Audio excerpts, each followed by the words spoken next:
What do you do when adversity strikes? How do you overcome it? How do you take the adversity and turn it into a catapult to your success? Today's episode will give you exactly that. Somebody who went through severe, extreme adversity and is now doubling her business year over year. You're going to love this episode. You're going to love Terry Lajoie. Enjoy. Welcome back to the Think Bigger Real Estate Show. I'm your host, Justin Stoddart. Very excited today to bring you a story of overcoming adversity. Regardless of what that may look like for you in your individual life, there are principles that are going to be taught and illustrated today by somebody who overcame some of the most challenging circumstances in her life to push through and get her business back on track. She's going to share that with us today. Her name is Terry Lajoie. She's from New Hampshire. And I'm super excited to have you here. Terry, thank you so much for being a guest on the Think Bigger Real Estate Show. Justin, thank you so much for having me. I'm excited to be here. This is going to be fun. It is going to be really fun. You know, we've had a conversation prior to this for those that are just tuning in. There's a lot to Terry's story. So if by chance you're wanting to hear more of her story, I'm going to be putting more in the show notes. You can go to your favorite podcast app and you'll be able to download this recording. If you're interested in getting additional notes and resources, even a link to the article in which she was featured in Outfront Magazine, you're going to be able to find that at my website, justinstoddart.com/podcast. Go there, subscribe to get on the list, and you'll see Terry's all the resources and insight that she's going to give is going to be even typed out for you there. So that'll be really helpful for you. So Terry, let's get back into this. Tell us a little bit about your entry into the real estate industry. It was 2005, is that right? Yes. Okay. And you're about, an hour and a half with traffic north of New York City for those that are maybe geographically challenged, like at times I am. So kind of a smaller town, kind of rural area, kind of paint the picture there of kind of what it's like in the town where you're at. How many people and maybe how many real estate agents in general are you competing against? Kind of what does that look like? So not sure how many people live here. Nashua is the second largest, I believe the second largest city in the state. Okay. We're the biggest city south of Manchester. And really there's about 12,000 agents in our local area. So we've got quite a few, but not nearly as much as other parts of the country. I talked to like my coach and he's got 180,000 agents in his local market that he recruits from. So 12,000 is a pretty small number. No kidding. He must be out of Texas or somewhere like that, I'm assuming. Yeah, he's actually out in the Portland, Oregon area. So okay. He's out in Portland. So there's a lot of agents out there. Okay. So I'm in Portland. He must be talking about the West Coast or something because we've got about 8,000 here in Portland and we've got about 15,000 in the state. So he might be including some of the other bigger cities like Seattle and some of the other areas around. It's interesting, Terry, your story is that when you got into real estate, you didn't realize what was happening in front of you, like what was coming, right? Tell us a little bit about this story. You're stopped at a stoplight. Life is good. You've built a good business, and all of a sudden something happens that changes your life forever. Kind of walk us through kind of the experience that you went through. So before I tell you about the experience, let me tell you where I was, because when I tell you later where I am today, it'll have some meaning to it. I was with the number one company in the state, and I was always in the top 10, and I was $3 to $3 million in production every year. Life was good. I was doing great. My business was screaming forward. I was having my best year ever. December 28th, 2012, I'm sitting in traffic on my way out for dinner, and a car hits us in the back, 45 miles an hour, never hit the brakes. I'm driving a standard, so the clutch is in, my leg is fully extended, and the seatbelt didn't lock because we were stopped, and so there was no braking to preload the seatbelt. And the seatbelt didn't actually stop me from moving until my head was over the steering wheel. Airbags deployed? Were there airbags that deployed? No, because I get hit from the back, not from the front. Okay. And the airbags only deploy when you hit something in the front. And my car stalled because it was standard. It stalled before I hit the car in front of me, so I never hit anything. I got hit, but I didn't hit anything. And by the time I got settled back into my seat, I already knew I was in trouble because I couldn't feel my arms or my legs at that point. And that's scary. A lot of people say that they black out and they don't remember, right?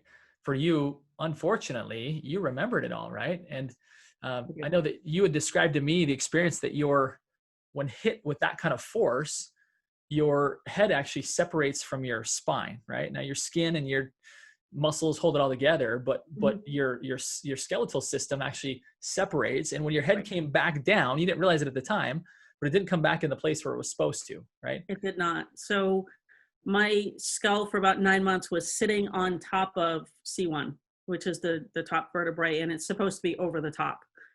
So it's supposed to basically cap over the top. And mine wasn't. And so instead of looking like this, it was looking like it was up on top of it like that? Yep. Okay. And what did that do to your life at that point? Being obviously, and you didn't know for 9 months, right? That, like, what was wrong? You just knew you were in terrible pain, brutal migraine headaches every day, unable to walk, right? And right. So I couldn't. My left hip was frozen. My left shoulder was frozen. If you think about the way the seatbelt works, the seatbelt comes across your hip. Well, if you're in the driver's seat, it's coming across that left hip. So when the seatbelt locked, that's where it locked. And my leg was fully extended because I was driving a standard. So everything, when we got hit, all the force of that impact came through the clutch and straight up through the hip, which was locked in place. And then the seatbelt comes across your shoulder, so it impacted my left shoulder. And after that car accident, it was a long time, but I couldn't even pick up a 20-ounce bottle of water, dragging my left leg behind me to walk. So your real estate business at that point, gone? I mean, were you able to do anything?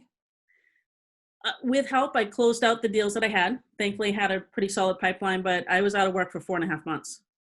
Okay. And even at that point, I was afraid to call and book appointments because I couldn't serve them. I couldn't walk up and down stairs. I couldn't pick up a bottle of water. Everything was not working. And so how do you call and book appointments when you can't go hold a camera to take pictures for a new listing, or to climb up and down stairs with a buyer to show them a house, or to even turn your head? My head didn't turn. My whole body turned, but my head didn't. So my business was not going well, and I really didn't have a lot of options, but I still had bills to pay. So walk us through the internal game, right? Obviously, you're looking to find out what's wrong. It helped once you found a cranium expert. Did I say that right?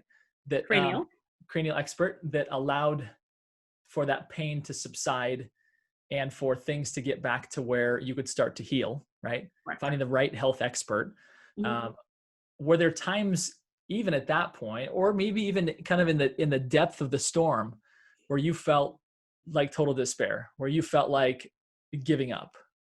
Like, what was going through your mind? There were only twice. Only twice. For the most part, I was just focused on, I want my life back. This is not okay. I do not want to live the rest of my life this way. I'm an active person. I like to be out doing things, and this wasn't okay. And I refused to accept it. And there were some times that you just want to quit. Because of some other circumstances prior to it, I was running without health insurance. And even my primary care wouldn't see me. No doctors would take me. And I finally found a doctor that would see me. I booked the appointment, and when I walked in, the nurse found out that as she was bringing me into the exam room, she found out I didn't have insurance, and she was turning me around to kick me out when the doctor saw me, and he's like, "Can't you tell this person's hurting?" And he brought me in and took care of me. So I got very fortunate in that. But that one moment when, after being turned down by 7 different doctors, and then having this doctor, having the nurse say, "No, we're not going to see you even though you're here," that moment was when I think if it had been different, I think that would have been when I would have given up. Because I was so hurting and I didn't know what to do. Yeah, I loved what you said. And I think that there's a principle that we can all apply here. Everybody's adversity looks different, but there's one thing that's for certain: we're all going to have it, right?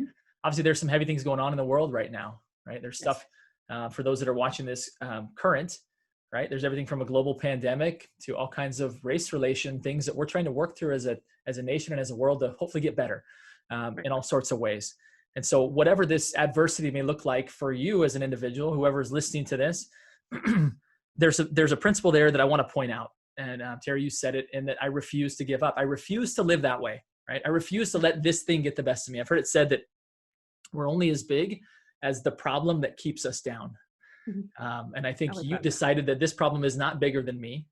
And also Tony Robbins teaches that, our standards are what we're willing to put up with. And you decided that I'm not going to put up with this. I refuse to let this be my norm, regardless of the professional opinions that have been telling me this, this, and this. And we can apply this to any situation, right? Is that some people have an opinion as to what our life is going to look like moving forward. Ultimately, it's our life, and we get to decide. We get to be proactive and decide. We're the ultimate kind of sailor of our own ships, if you will. So I think that's a great principle that you pointed out right there, right? Which is do not give up. You don't have to settle, right? You can absolutely not. You can think bigger, right? In the, kind of true to our theme here. Let's continue to walk through. Okay. So now you've gotten to the point to where you're on the path to healing. You've made up your mind. I'm not going to live this way. I'm going to get back to living a healthy life. What happened next? What happened next in your business that kind of helped you get back? Cause now your business is more than tripled, right? You've had tremendous success. Walk us through kind of the next steps and how other people might be able to continue down the path of overcoming adversity. So I'm going to step back a little bit. I was out of work for 4.5 months, and the company that I was with didn't really have anything to help me get past this. And I'll describe my first week back to work. I met with the team leader at Keller Williams in our local market.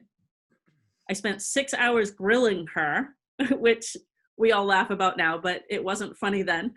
And that was on Monday. On Tuesday, I signed my contract to go to Keller Williams.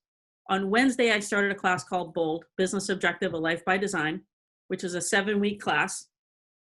Thursday, I moved to my office, set up my new office, and Friday I plugged in and went to work.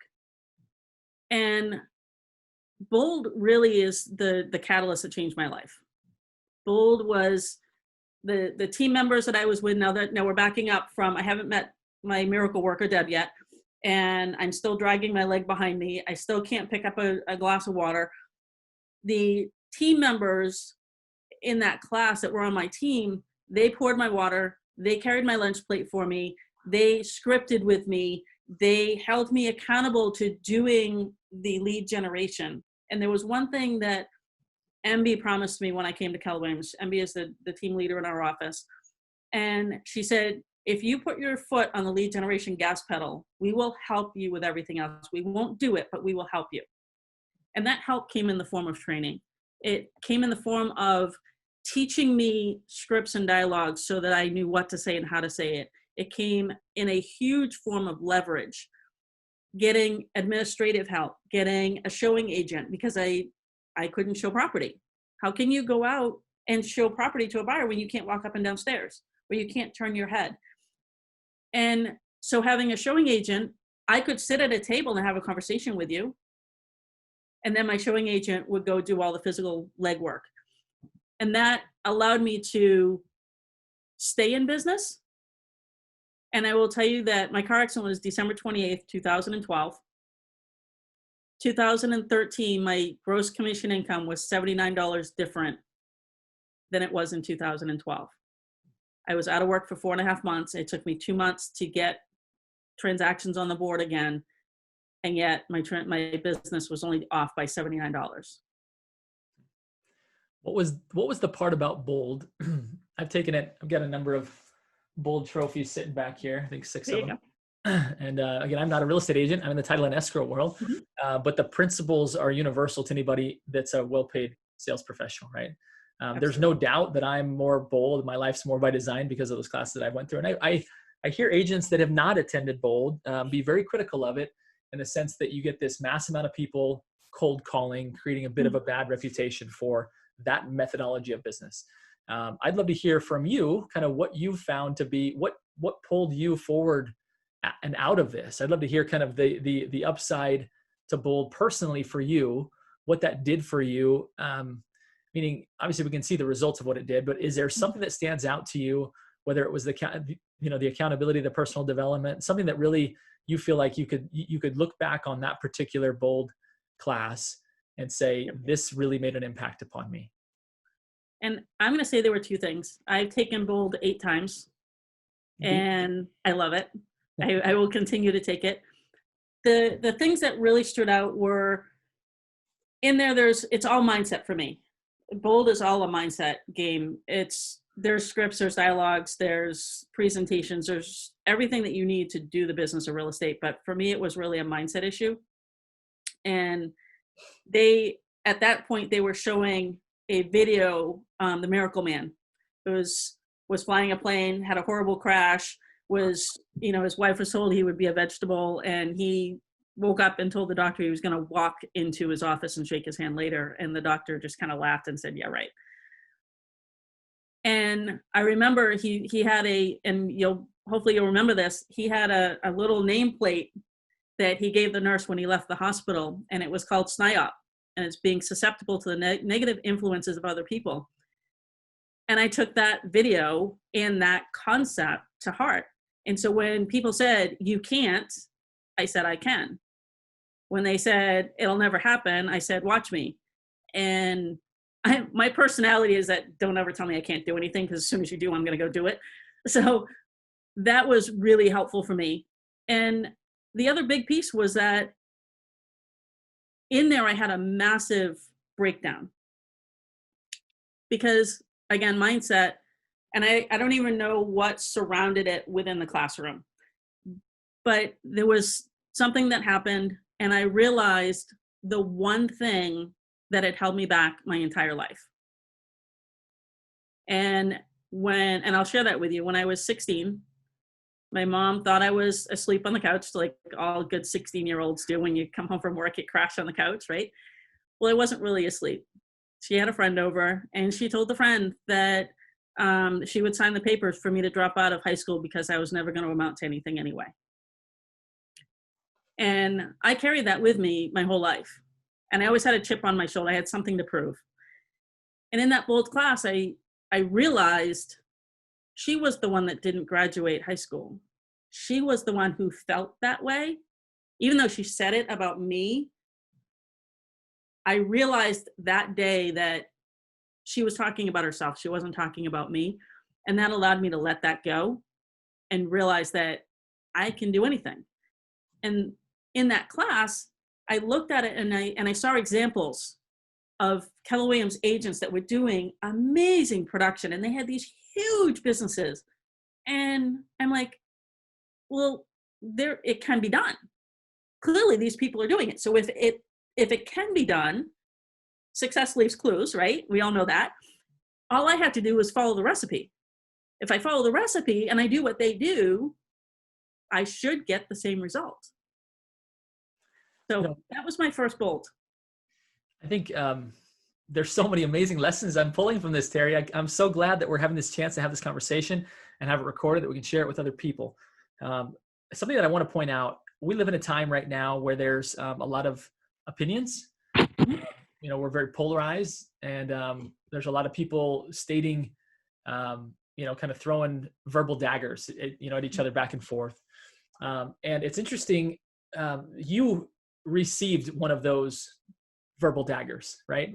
And one of the things that you realize later that's such a powerful lesson for all of us is that when somebody says something, it's more of a reflection of what's going on their inside than it is a reality of what is on our outside.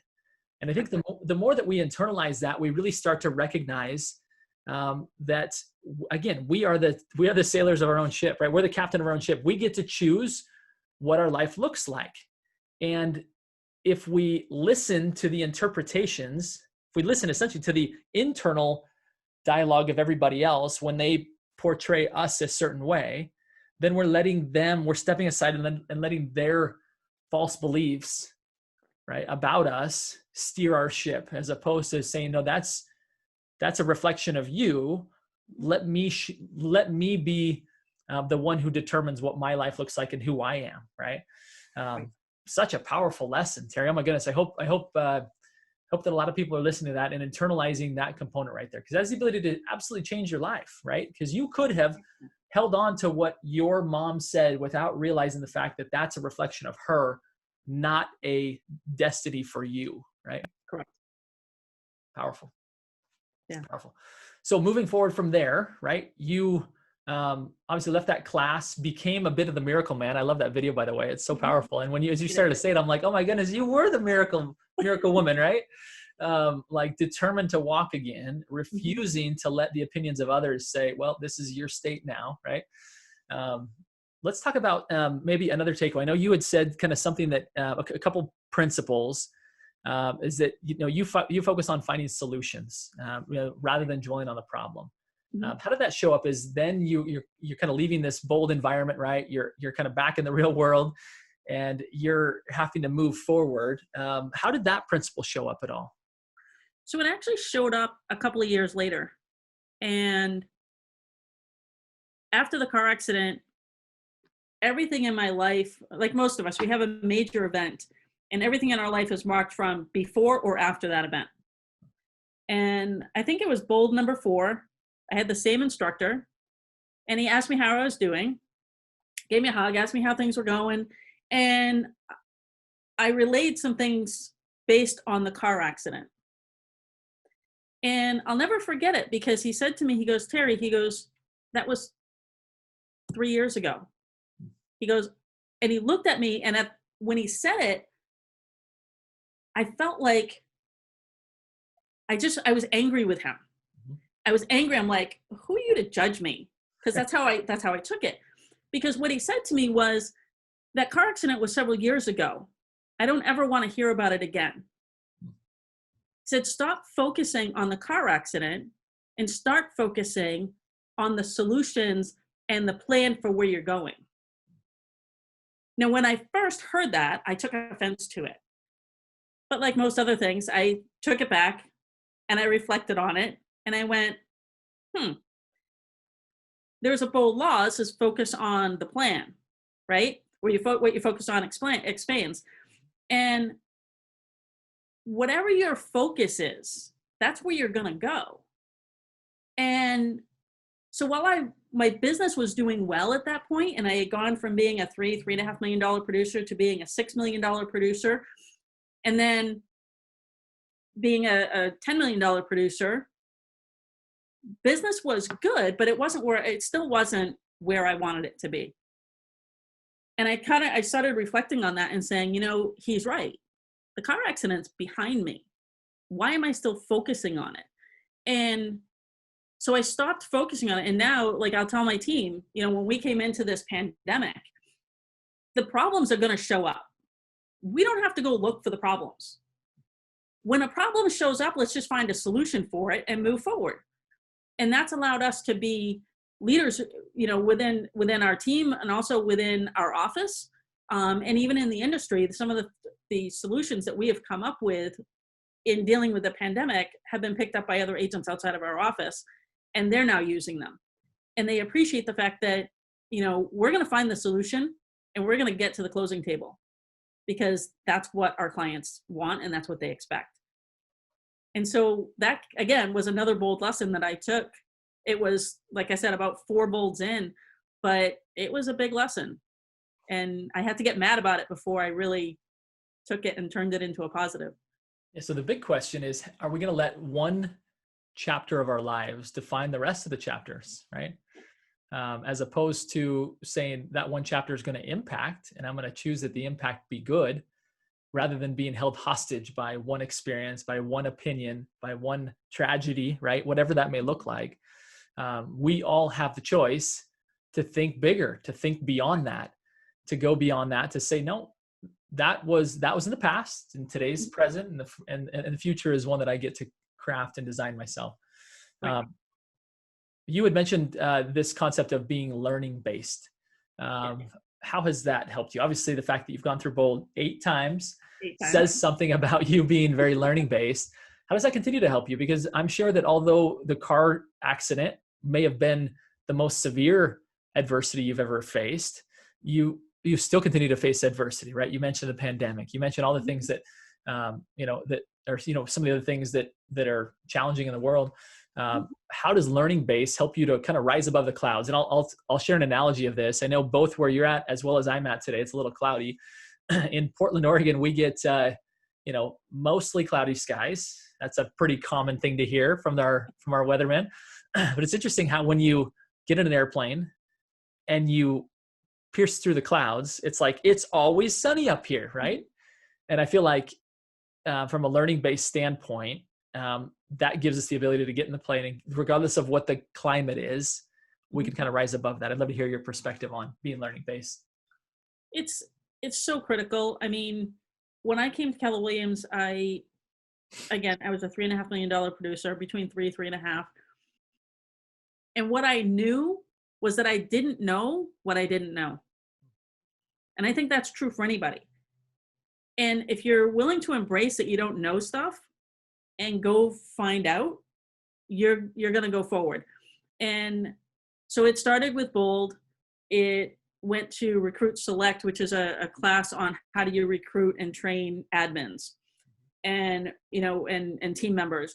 And then it was going to ESO, which is expansion system orientation, to grow an even bigger business, and seller mastery, buyer mastery classes, lead generation classes, and then turning that around and becoming a trainer.